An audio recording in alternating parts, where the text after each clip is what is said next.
Hello and welcome to Cringe Warning with Brandy Rose. That would be me. Of course, the moment I start recording, the garbage truck must decide to be its absolute loudest in the background. So the episodes are all going to have a little bit of a different structure and format. Today is going to be something I call First Impressions. I'm starting a new anime today. I wish that didn't happen as often as it did, but it does. But this is one that's actually been highly anticipated all around. And today, even though I had not planned on it, I got pulled into the Twitter threads of Matcha Blossom, which should probably give you guys a hint about what we're talking about. Today I'm going to be watching Sk8 the Infinity. Because I have I think it took like 5 minutes, become completely obsessed with Cherry Blossom, Cherry, the character in Sk8 the Infinity. It doesn't seem to be a main character, because I'm looking at Funimation right now and every single thumbnail is of the kid in the hoodie with the red hair, who I think is called Reiki. I'm very excited for every single character, but I'm already hooked on Cherry, so much so that I might dye my hair because of that fucking anime character.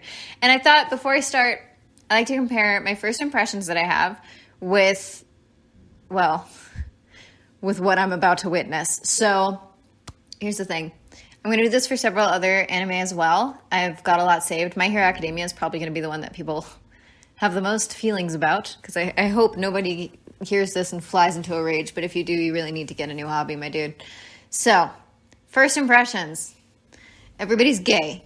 I know for a fact that's not going to be true. Why? Because it's mainstream media and queerbaiting is a thing. However, I'm going to be watching the dub. Don't fucking at me. I'm specifically watching the dub for the English voice actors who I really, really like, and I want to see the work that they did.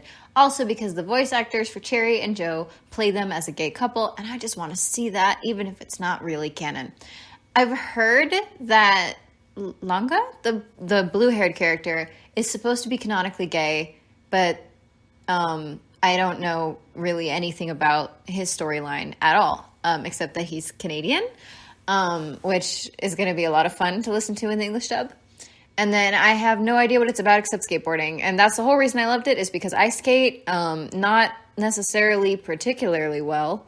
I don't skate horribly, but I wouldn't do it and be like, hey, watch me do this. No, if I'm skating, please avert your eyes. Let me do my thing. Let me do my little tic-tacs. And I'm not trying to be cute and say TikTok. I mean the skate trick, tic-tacking. Let me do that in peace and leave me alone. But yeah, I saw a few clips already, and just from an animation standpoint, it looks really, really cool. Also, there's this clown-looking motherfucker that I already hate. I'm told his name is Adam. I hate him. So, we're going to run down the characters. Reiki looks like a potential loud boy. I think he's the main character. I do love me a loud boy. I kin Naruto very hard, so we'll see, if that stands up. I've seen so many different characterizations in fandom of the blue-haired one, Longa. I have no idea if I'm saying his name right yet either. I haven't heard it out loud. I have no idea if I'm going to like him or not, because some people make him seem kind of like an airhead, which I love. I love a himbo. But some people make him seem super shy, like kind of like a female Hinata from Naruto. Like a male Hinata. I have no idea what to expect from his character. Those are the genuine first impressions of him that I have, and I'm here for them because they look adorable. Also, I think they're like high schoolers, but I don't know. Then we've got Cherry, who I've already said I'm in love with, but I'm pretty sure has the emotional range of a teaspoon. Not in depth, but I mean as far as what he shows, he seems pretty closed off. Definitely in love with Joe, even if I think it would kill him to admit. Joe looks like a himbo. I've been told he isn't a himbo, but he gives big himbo energy, and he cooks. I've seen him cook, and he looks at Cherry like he's in love with that dude. So, yeah, I mean, that's not how I look at my homies, but, I guess to each their own. Wouldn't be the first time that an animator created several gay characters and didn't know it. Then there's Adam, who I've seen a clip of. He looks like an asshole. I'm pretty sure I'm going to be right about that. And then I thought people were talking about Haikyuu, but the only other character by name that I've heard of is named Tadashi, like Yamaguchi's name in Haikyuu. Looks like a simp for the clown man. and I'm not here for it. So I'm going to pause the recording. We're going to watch the first episode. I'm going to continue with my next impressions and how they're holding up. Just to be clear, this podcast does come with a little bit of spoiler warning inherently, just because we're going to be discussing a lot of anime in depth, and you should just take that with a grain of salt. I'll always say what anime we're going to be talking about and about what time period we're going to be talking about at the beginning of every episode. So as you can tell with this is the first impressions. If you watch the first episode of this, that's as far as I'm going to go in this particular episode. So don't worry, there shouldn't be any major spoilers here when I talk about my first impressions versus my impression after I've watched the first episode. But with others, like with My Hero Academia, next week, by the way, we're going to be going in depth on how quirks work, because I have not only been keeping myself up about that topic, I've now infected all of my friends with my particular brand of brain rot, and it's upsetting everyone. And so we're gonna think tank some ideas on how quirks actually work in the My Hero universe. So that, for example, might have bigger spoilers, but this, no bigger spoilers than the first episode. I am less than 1 minute into this anime, and I got such old person anxiety from watching whoever the fuck is currently talking. I don't know. I have literally not even seen the character yet. Stand on a swivel chair. I'm sorry. No, fuck that. I am less than another minute further. Is Cherry loaded? What is this anime? I am already so off with my... What is happening? That was a big-ass case full of money, and why the fuck is my himbo surrounded by women? We are going to take a longer break. I am now 2 minutes into this, and Reiki just almost ate shit after looking real cool, and I have never identified with a moment in anime harder, barring the time that Naruto went, I haven't a clue what's going on here, but I'll act like I do. Is this fucking the Fast and the Furious on skateboards? Please let me be right with my instant assumption on this anime. You don't understand how much I love Fast and the Furious franchise. Please. Sorry, 5 minutes in, I have decided probably to become, my main goal now is to cosplay as many characters from this anime as possible. Just even side characters, people that don't speak. I've seen so many, fascinating designs, and like I said, 5 minutes in. Sorry, the award for most adorable and then quickly fucking prettiest anime intro goes to Sk8 the Infinity. I am so fucking in love already. What is this dynamic between Lunga and Ricky? Immediately, you don't even know him. I love Ricky. Ricky seems like the type to bulldoze his way to friendship, and I love it. I got a little teary-eyed at the idea of him having to burn his board after the race in the very beginning of the episode, because if I had to burn my board, I'd literally cry. I'm now 20 minutes in. This has just been like a montage of Ricky existing and Longa falling in love with him. I'm not even joking. I'm not trying to see things where they aren't. Trust me. Homeboy is both a little shit and smitten, and what a brilliant combination that is. Longa is cool as fuck. What a cool fucking character. Oh my god, I am so pleasantly surprised. I was so scared he was going to be boring. Cherry just appeared and oh my god. Oh, and I thought that man was pretty on my phone. He is very pretty on the TV. I've never liked motorcycles, but Cherry on a motorcycle is so pretty. This episode is just going to be me noticing how pretty everything Cherry does is. But also, I didn't, I was told before this that Cherry was very smart. I didn't pick up on that from, my first own impressions, but now I'm really seeing it. Oh, my God. The design for everything in this is just stunning. I cannot tell you guys enough how pretty that fucking motorcycle looks. Anyway, now I think we just witnessed the moment that Reiki also fell in love. It took him a little longer, but I'm definitely currently looking at the expression of a man in awe. All right, first episode over. Wow. Just to recap, first impressions. Cherry, I stan. We haven't gotten to see too much of his personality yet. Mostly just, confirming that what I knew is he's not a terribly emotional seeming, person. I think we'll see him and Joe more in the next episodes probably, because as I assumed, I'm pretty sure the main characters are Reiki and Longa. Cherry, still 10 out of 10 so far for me personally. Joe, we've seen for like maybe 2 seconds, and one of those seconds was just in the beginning credits where he's shown. I love the way that the beginning credits are animated. I'm obsessed with them. I think that's one of my favorite anime opening sequences I've ever seen. My standards for which are a little bit weird, so don't take all of this, please, with a grain of salt. My favorite fucking Naruto opening is still Bluebird, so please, or Silhouette, actually, TBH. So take these with a grain of salt. But I love it. This hits all of my personal, taste level boxes. It is, I think, basically fucking Fast and the Furious with skateboards. I have seen Clown Fucker. That clown dude, clown scary looking weird fucker, Adam. I have seen him briefly now. He looks unhinged. I was correct in that assessment so far. He hasn't spoken, but he's laughed. And it's... that wasn't the laugh of a sane person. Longa. Hello, Dark Horse. I was not expecting to... I didn't have any expectations of his character whatsoever.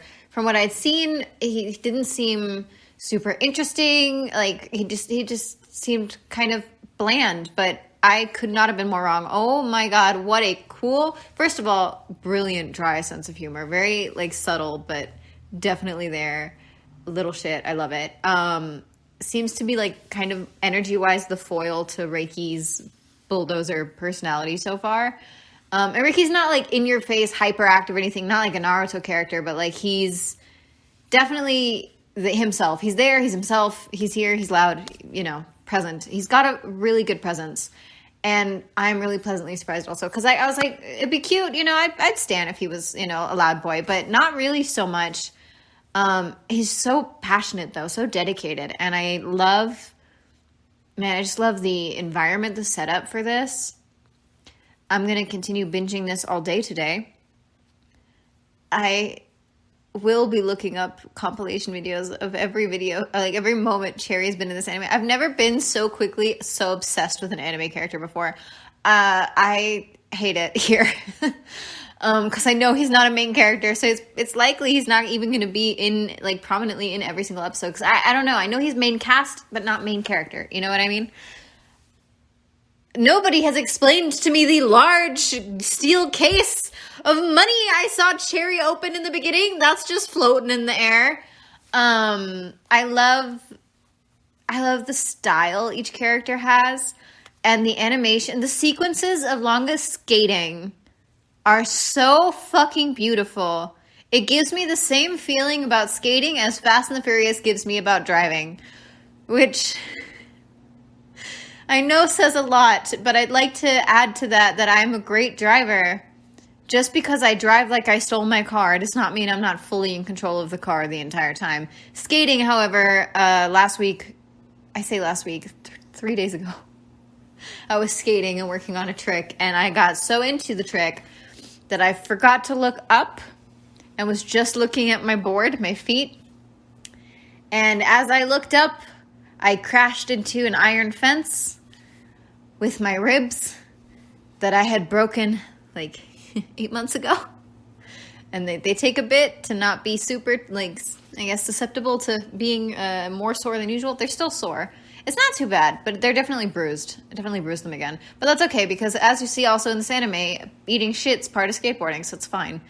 But yeah, this is giving me the same, how when you used to go to the movie theater back in the days, And you'd go see like a superhero movie or like a spy movie or something actiony and like cool. And you'd like walk out of the movie theater to like the end credit music, which is always badass. And every step would just feel cooler. And you'd feel like you're about to go and crack an international case or steal a car or drive a car off the roof of something and then jump out heroically as it like explodes for no reason. And you just like fly to safety because you're, I don't know, amazing. That's very much the vibes around skating that I'm getting from this anime. Not necessarily as intense as like, yeah, let me skate over something that's blowing up or let me jump over a person because fuck no. But wow, still though, that was great. Joe's impression still limited. I know he has a sun tattoo, and I'm very confused as to why there's two girls hanging around him that have his tattoo design on their arms. Not like their arms, but like kind of like a little sleeve that they wear, like a little patch. I struggle to find an analogy to describe the patch to you that isn't related to Nazi imagery or The Sound of Music. But you know what I mean. Especially now that I've said that, you know what I mean. I haven't seen Joe interact with Cherry at all yet. But I know that we get flashbacks, and I know we get like scenes of them together, and we get to find out more about who they are as people. I love that in the entrance, like in the beginning sequence, the opening sequence for the anime here, Skate the Infinity, you see the characters as they are, so to say, by day and then by night, who their skate personas are. And it's no surprise that my favorite title card is Cherry's title card. Also a calligraphy shop. What a cool concept. Never thought that existed before. Like, it never occurred to me. I'm in love. I'm definitely going to keep... I heard that the finale, season finale, I suppose, it's already aired in the original. I don't think it's out yet in the dub. The dub, I think, is still catching up from what I have heard, what I've seen. But I did hear that people were really dissatisfied with the finale. So we'll definitely be revisiting that after I finish, and I reach a point where I've caught up with the current stand of Skate the Infinity. It better have 1 million more seasons, though. I'm very here for it. Although I say that, but I do like limited, so to say, series. Like, for example, the opposite of a limited series would be Inuyasha, that went on for about a decade, had one main villain and one main plot line, and just continued forever.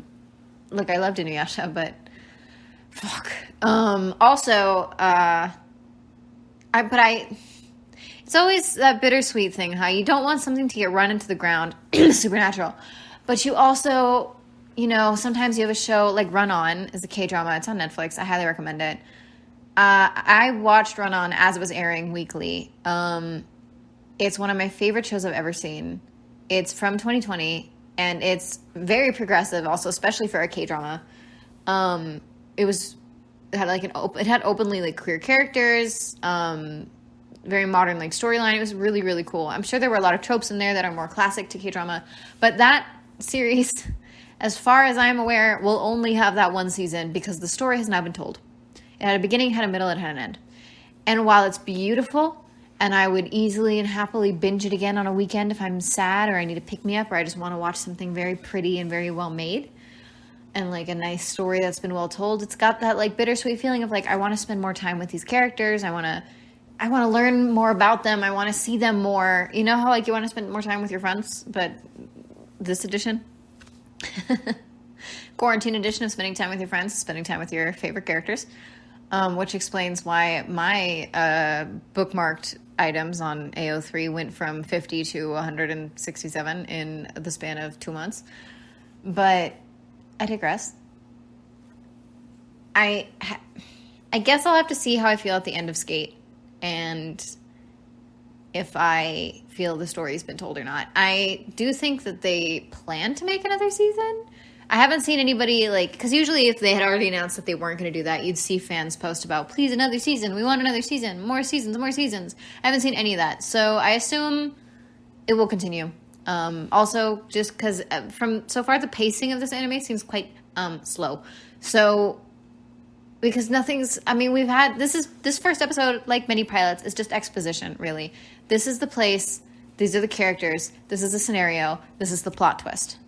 Perfect execution, textbook structuring of a story to set it up. Really no complaints at all.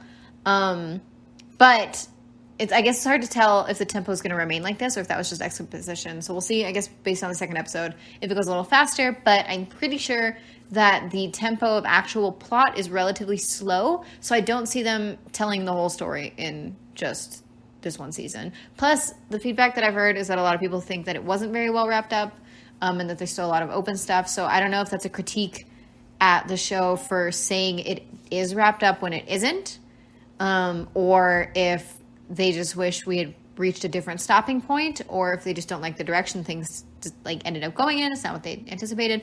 Could be a lot of different things from that feedback. We'll see.